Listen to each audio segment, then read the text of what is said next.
पुत्रदा एकादशी श्रावण शुक्ल पक्ष.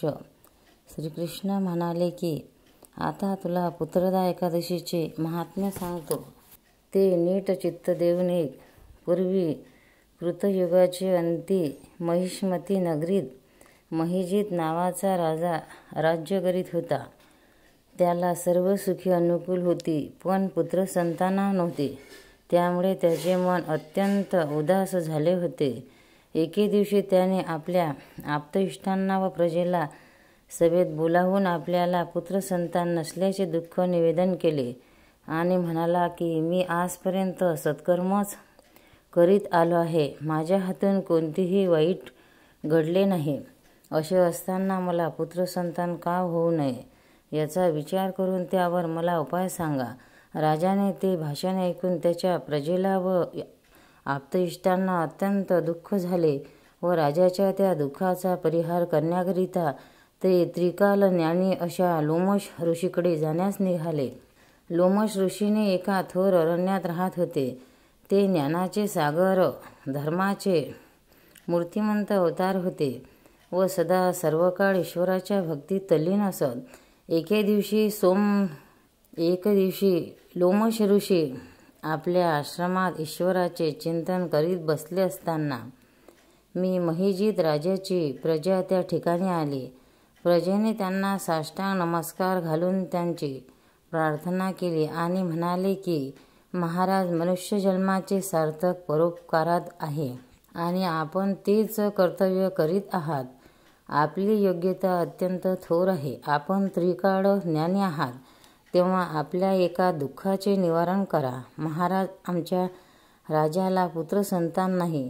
त्याने अनेक सत्कर्म केली असता आप्त प्रजेची पुत्राप्रमाणे पालनपोषण केले आहे, धर्माला पाळले आहे, देवाची भक्ती केली आहे, साधुसंतांची सेवा केली आहे, देवाची भक्ती केली, दानधर्म केला आहे. असे असताना त्याला पुत्रसंतान का होत नाही याचे कारण कृपा करून सांगा.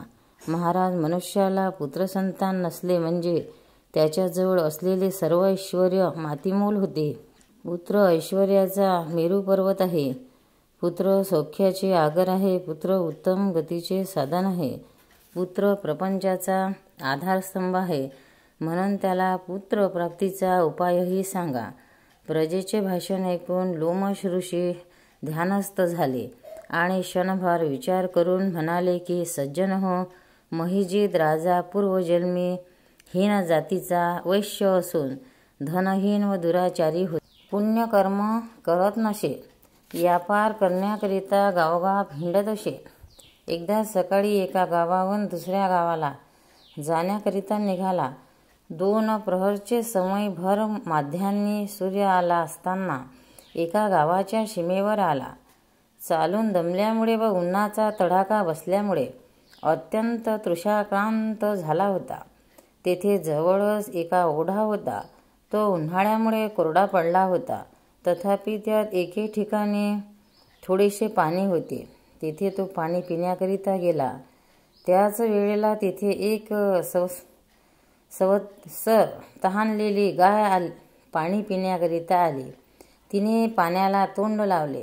तोच त्याने आपल्या काठीचा तिला एक तडाखा लगावून हारून दिले. सज्जन हो, हाच पापामुळे याला पुत्रसंतान होत नाही. आता याने असली पापे करूनही त्या एकादशी व्रताच्या पुण्यामुळे त्याला हे राज्य मिळाले. त्या एकादशीचे व्रत, त्यातून विशेषतः पुत्रदा एकादशीचे व्रत करून त्याचे पुण्य राजाला अर्पण करा, तर त्याला पुत्रसंतान होईल. पुढे सर्व लोक महिष्मतीला आले आणि त्यांनी व महिष्मती राजाने पुत्रदा एकादशीचे व्रत सामान्य एकादशी व्रतात सांगितल्याप्रमाणे यथाविधी केले. नंतर पुढे एका वर्षाच्या आत महिजित राजाला एक सुंदर मुलगा झाला.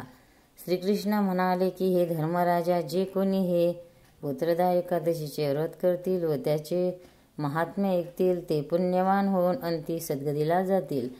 श्रावण शुक्ल पक्षातील एकादशीला पुत्रदा एकादशी असे म्हणतात.